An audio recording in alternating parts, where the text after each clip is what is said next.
Assalamualaikum warahmatullahi wabarakatuh. Masih di channel saya Nur Nafia. Memang fokus untuk hari ini, kalau di kalender saya tanggal 25, memang saya lebih banyak membahas ke publikasi-publikasi yang pernah saya buat. Nah, saat kita mau melakukan publikasi, baik itu publikasi di seminar ataupun di jurnal ya, ataupun publikasi di buku yang diterbitkan, maka hal yang harus dipahami adalah jangan copy paste.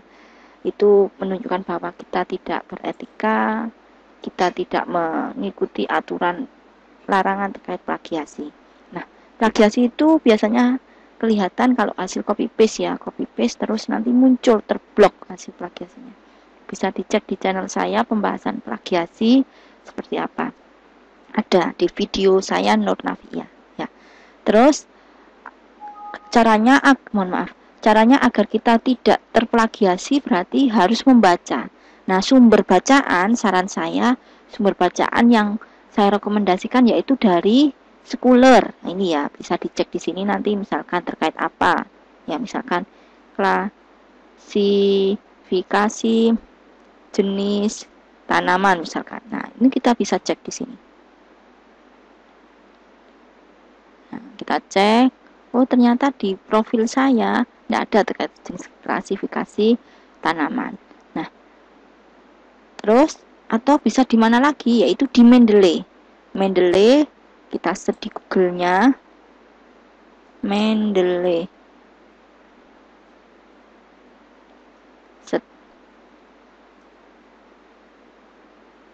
Jadi kita nyari Mendeley untuk di katalognya, terkait artikel apa saja bisa kita search, baik berbahasa Indonesia atau bahasa Inggris. Maaf agak lama karena memang ini sambil convert ya, jadi mungkin agak lama. Nah, ini kita langsung dihapus saja semua tambahannya, cukup mendeley.com.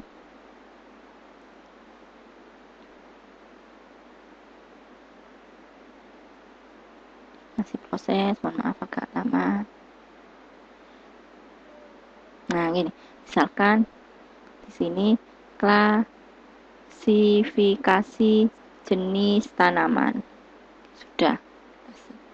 Jadi saran saya search dulu, dibaca dulu, hasil dari membaca baru kita bisa menulis. Sudah. Oke, masih proses searching. Terus atau dari Scholar, kalau Scholar itu lebih baik jangan menuliskan profil nama orangnya. Cukup langsung di search di Scholar, terus dicari di sini. Ini sama-sama masih proses mencari. Nah, ini klasifikasi jenis tanaman, karena memang bidang saya di computer vision, di kecerdasan buatan. Nah, ini banyak sekali, nanti kita download satu persatu, kita baca. Jangan hanya di download saja, tapi sambil dibaca ya. Cara cepat membaca bagaimana? Biasanya saya ambil di kesimpulan sama di abstrak. Itu kalau saya ya, di kesimpulan sama abstrak. Kalau masih banyak waktunya, biasanya butuh pemahaman lebih dalam, biasanya di bagian metodologi atau di bagian hasil. Seperti itu. Nah, setelah kita download, barulah kita bisa menyusun, saya mau membuat apa. Nah, yang mau saya bahas, karena di video saya itu sudah pernah saya bahas, mulai dari ini tadi ada, bisa dicek di konten saya. Ini klasifikasi, mohon maaf. Nah, klasifikasi jenis pisang ada dua, karena saya buat dua, yaitu SWM sendiri, KNN sendiri. Oke, nih. Terus yang ini penghasilan, pekerjaan juga ada, nanti bisa dicek di channel saya untuk mencari bagaimana analisanya. Terus ini juga sudah ada analisa moving average, bisa dicek di channel saya dengan keyword misalkan moving average. Nah, itu ada. Terus ini, nah ini yang mau saya bahas. Ini adalah publikasi buku. Loh, kok nggak ada linknya? Iya, bukunya hanya saya cetak dalam bentuk hard copy. Bukunya saya publikasikan di The Publish. Jadi ini adalah cover bukunya. Saya tampilkan cover bukunya.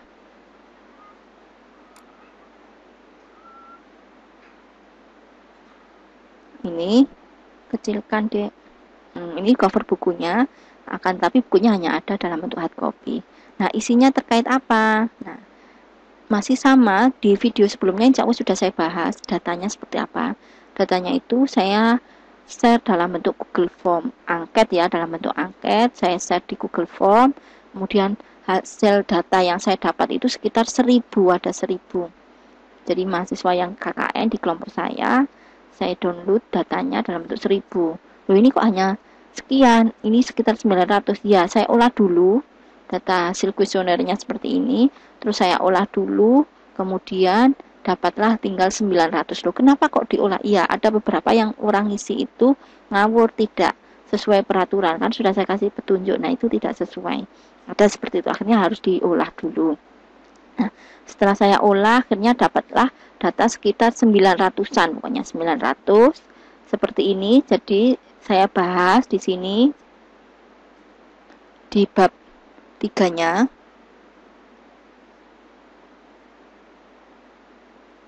Nah, mohon maaf nah, ini. Jadi saya melakukan clustering menjadi 3 cluster, yaitu cluster yang mengalami penurunan, artinya terdampak. Ya, kan ini melakukan clustering penghasilan ya. Dan ini mengalami penurunan yang terdampak, yang stabil, normal, sama yang naik, mengalami kenaikan. Apakah ada? Ada. Ternyata ada yang mengalami kenaikan. Mungkin usaha-usaha tertentu, usahanya apa misalkan. Nah, itu penghasilannya naik, ada yang seperti itu. Nah, terus variabelnya apa saja? Variabelnya yaitu usia, yang angka-angka, ada yang sebenarnya tidak angka, tapi saya rubah dulu ke angka. Ya, karena clustering itu data inputnya harus angka. Oke. Terus, yaitu selain usia, jenis kelamin, contoh ini tipe yang tidak angka. Jenis kelamin itu kan laki-laki perempuan ya, itu dirubah dalam bentuk angka. Yang laki-laki 1, yang perempuan 0. Kayak gitu. Terus pendidikan terakhir. Nah, pendidikan terakhir ini juga datanya tidak dalam bentuk angka, kan kategori. Nah, itu juga saya rubah ke angka dulu. Terus pendapatan ini angka, kondisi zona merah atau tidak ini tidak angka. Jadi dirubah dulu. Jadi ada beberapa yang tidak angka, dirubah dulu. Jadi langkahnya dirubah, diolah. Di pembahasan saya sebelumnya sudah saya jelaskan. Nah, saya mengolah datanya menggunakan apa? Saya menggunakan bahasa Python, menggunakan fungsi transform itu loh, apa ya? Fungsi transform ada kok. Di sini di bagian terakhir saya jelaskan.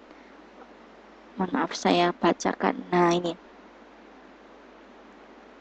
Nah, ini. Data yang harus dilakukan konversi lainnya adalah jenis pekerjaan, pendidikan. Nah, hasil konversi jenis pekerjaan itu ditampilkan dalam tabel berapa. Terus, kemudian tabel 2.20 merupakan hasil konversi pendidikan. Nah, kayak gitu saya rubah. Nah, fungsi yang ada di Python, ya, menggunakan fungsi apa ini? Label encoder itu jika hanya 2 kategori, yaitu laki-laki perempuan. Kayak gitu. Ada juga yang menggunakan tidak ada yang transform fit, tidak ada. Hanya menggunakan label encoder, yaitu menggunakan library scikit-learn, ya, scikit-learn. Nah, setelah dapat dalam bentuk angka semua, kemudian saya jadikan dalam satu file. Nah, ini contoh di halaman 33. Nah, di halaman berapa? 23. Ini terkait contoh datanya. Contoh datanya yang asli seperti apa? Saya tunjukkan yang asli.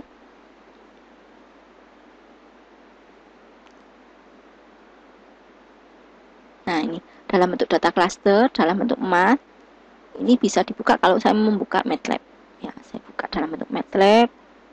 Mohon maaf saya tampilkan. Masih proses nunggu ya.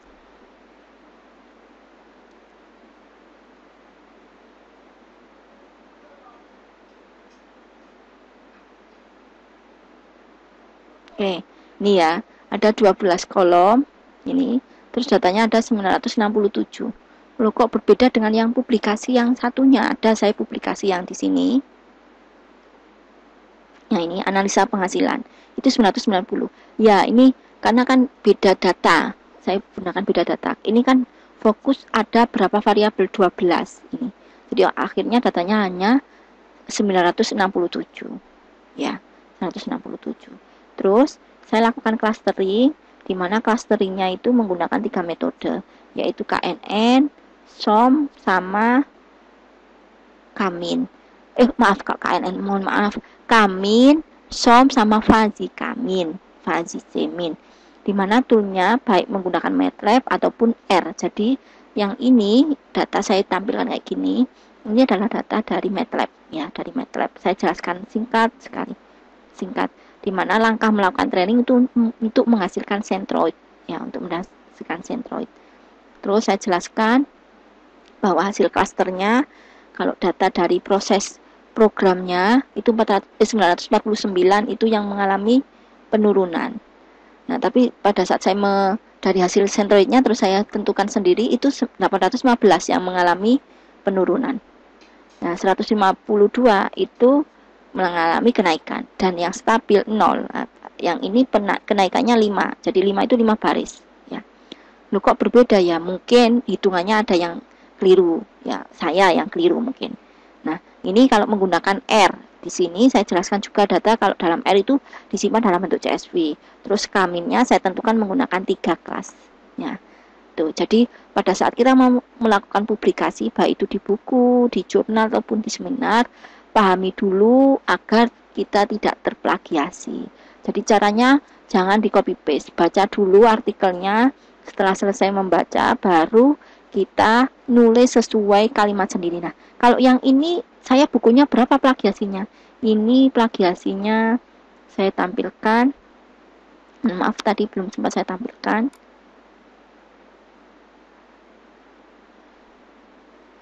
Saya tampilkan di sebentar ya, saya cari.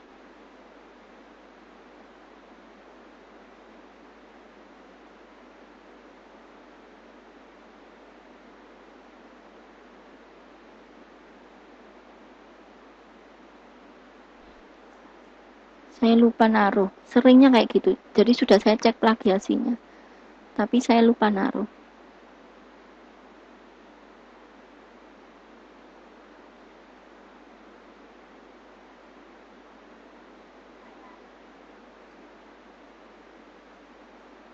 Apakah ini? Oh ya, ini. Buku monograf clustering. Ini hasil plagiasinya. Plagiasinya insya Allah 25% atau berapa gitu. Saya agak lupa. Nah, ini. Plagiasinya yaitu 25% ya. Jadi buku apakah ada cek plagiasi? Kurang tahu ya, tergantung penerbitnya. Karena saya memang di penerbit The Publish, jadi saya cek sendiri ya. Loh, memang nggak boleh ya plagiasi. Ya ada sih aturannya, kita tidak boleh melakukan plagiasi. Tapi lebih baiknya adalah membaca. Penting juga membaca itu. Membaca dari apa publikasi sebelumnya, terus kita tulis sendiri sesuai cara gaya kita, cara penulisan kita. Mungkin itu yang bisa saya sampaikan.